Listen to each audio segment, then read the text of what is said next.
Problem impacting our entire region, from the city to rural counties. No area is immune from experiencing some form of homelessness. This is First Alert 4 at 6. I'm Corey Stark. And I'm Lauren Traeger, in for Samantha Jones tonight. But where you might encounter homelessness could impact the level of services provided. Our Caroline Hecker takes a look at major funding disparities right in our backyard.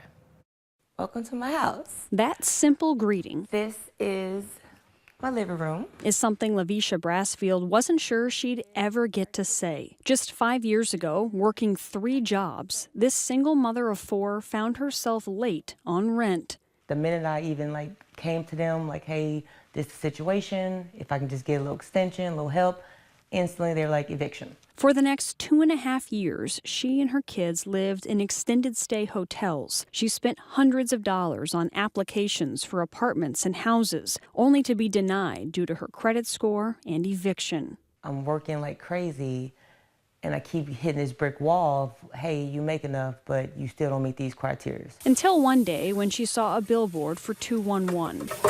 She called, got referred to the care service in St. Charles, and was finally on a wait list for housing.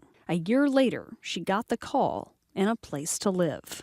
I'm breathing. Me and the kids are back going to the park. We're back really having fun activities, and I don't have to pretend to be happy anymore. But finding affordable rental units is a challenge. According to the Community Council of St. Charles County, even with subsidies, a lack of availability prevents organizations from rehousing many individuals. Our progress has slowed dramatically. The combination of a larger community, growing need, and lack of resources. She says disparities in federal funding across the St. Louis region is a major reason why. St. Louis City is home to around 54% of the region's homeless population, about 1,200 people. It receives $13,000 per person in federal funding every year. St. Louis County receives about $7,000 per person. But the continuum of care that helped the homeless in St. Charles, Lincoln, and Warren counties only receives about $1,400 per person. Even those unfortunate enough to be without a home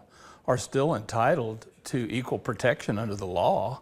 Why would the government treat a homeless person in this jurisdiction incredibly differently than they are in another? The reason, they say, are outdated formulas from the 90s. At that time, there was no homelessness or housing needs in suburbia. The needs were in the urban core, and so the funding definitely favored urban solutions.